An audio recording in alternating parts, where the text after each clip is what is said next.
Y tú ves ese escritorio y dices, ¿cómo fue posible que salieran con eso? Y me queda muy claro que si no hubieran salido con ese escritorio y con esa escenografía, no se hubiera construido la historia que hay hoy. O sea, hoy sí ves estas pantallotas y ves que la gente camina y están todos los focos en comparación al único que tenías cuando Javier estaba sentado ahí. Pero sin ese inicio no se entendería nada de lo que hay, no solo en este estudio, sino en toda la televisión mexicana. Muy probablemente los noticieros seguirían siendo de un escritorio y un cartón piedra atrás. Había una mesa al centro, con un escalón incluso, estaba más arriba y allí era la mesa de asignaciones y todos entendíamos que ese era como el cerebro de todo lo que estaba pasando en noticias y alrededor estaban las islas de edición.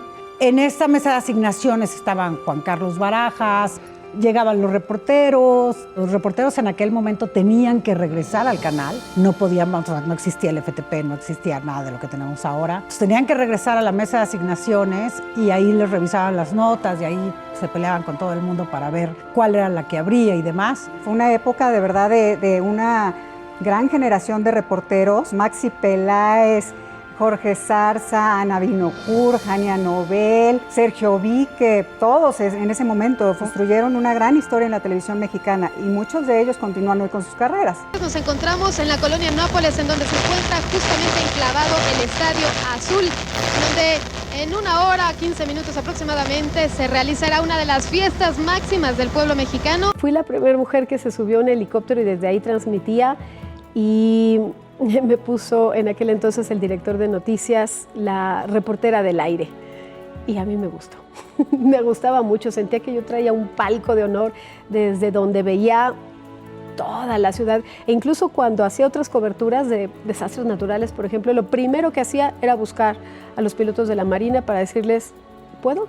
¿Me subo con ustedes? Híjole, mi primer nota fue un accidente donde 2 vehículos se impactan y uno de ellos va y lamentablemente se impacta contra una señora que estaba vendiendo dulces. Fue mi primer nota, la recuerdo perfecto. Lo importante de todo fue que tuve la sensibilidad y el tacto de acercarme a la familia en un momento tan difícil, ponerles el micrófono y decirles, dígame lo que usted quiera. No le voy a preguntar absolutamente nada.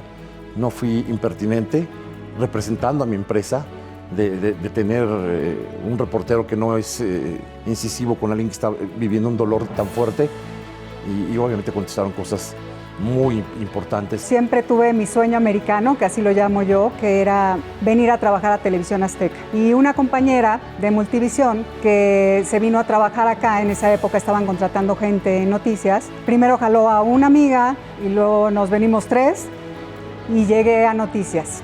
De entrada, desde el momento que entré por los pasillos de Televisión Azteca, el imponente pasillo, el gran monstruo de empresa, me empezó a imponer. Me acuerdo la primera nota a la que fui, era una sesión en la Cámara de Diputados, donde evidentemente iba yo apenas a probarme. Y creo que la primera prueba era entrar a la Cámara de Diputados sin tener siquiera una identificación de TV Azteca para reunirme ahí con el reportero que en aquel momento cubría La Fuente y traer mi propia versión de lo que había sucedido en la sesión de ese día. El primer día fue un día muy azaroso porque me mandaron a Noticias. Faltaba alguien en Parábola de Noticias, que era una especie de lo que ahora llamamos multiformatos, y ahí tenías que recibir señales todo el día. Me acuerdo que iba a llegar una señal muy, muy importante de Sepropie, pues yo no tenía como mucha conciencia de qué es lo que estaba haciendo.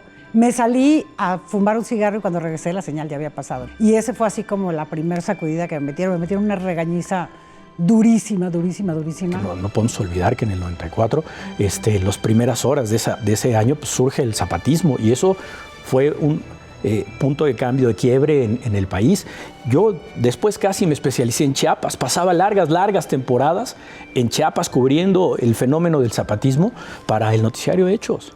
Había que bajar muchas horas, te desconectabas, desaparecías prácticamente todo el día y eso si no alcanzabas a regresar en la noche para enviar el material al noticiario. El día de hoy el proceso de información y de los medios es diferente a como hace 30 años. El proceso era a cuentagotas y era con una llamada telefónica telefónica que no sé si podía entrar o no podía entrar. Y toda esta situación, las imágenes, no recuerdo cómo llegaron, pero sí recuerdo que era un proceso medio complicado para estar ahí, ¿no? A mí me tocaba todas las tardes junto con Raúl Sánchez, camarógrafo, uno de los grandes camarógrafos, viajar todas las noches todas las tardes desde San Cristóbal de las Casas hasta Tuxtla Gutiérrez por una carretera que era súper sinuosa, súper angosta, en donde pasaban muchísimos accidentes, a cada rato pasaba transporte pesado.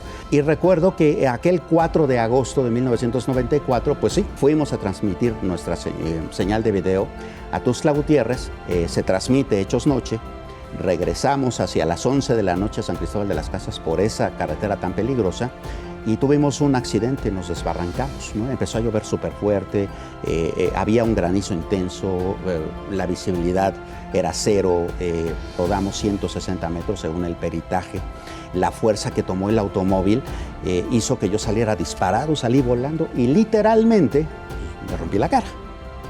Entonces ahora toda la parte de abajo de mi cara que ves, pues está reconstruida por 3 cirugías maxilofaciales y una plástica que pues me permiten ahora poder contarte esta historia. Bueno, pero la delincuencia abrió la Semana Mayor bastante activa. 4 sujetos asaltaron un Bancrecer en Avenida Universidad y Cerro Tuera.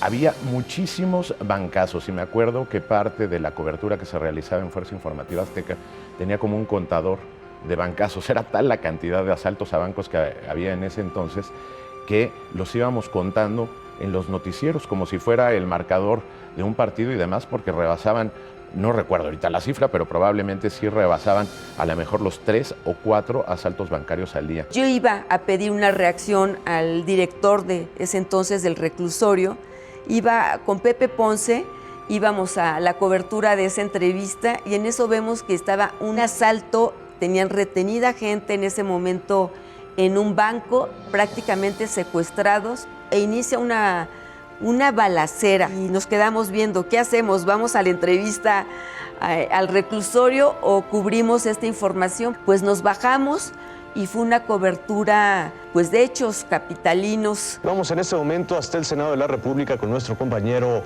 Jorge Zarza. Buenas noches, Jorge, adelante. Gracias, Javier, buenas noches. Yo pocas veces he confesado esto, pero si usted se pone nervioso, sí, claro, ¿no? Te entra mucha adrenalina. Pero los momentos de más nerviosismo que yo tengo es cuando a mí me toca salir en el noticiero con Javier Alatorre. Si me toca hacer un enlace, si me toca venir al foro, si tengo que hacer una entrevista, si tengo que presentar una sección y está ahí Javier Alatorre, es totalmente distinto. Porque es la primera plana del periódico, la noticia de 8 columnas. Estás con el personaje que ha escrito la historia de México los últimos 30 años. Esto es Javier Alatorre. Estamos seguros de que usted también ha sentido muchísimo este asesinato, la muerte de Paco Stanley, porque no solamente fue asesinado a sangre fría, Paco Stanley también fue una agresión contra nuestra ciudad.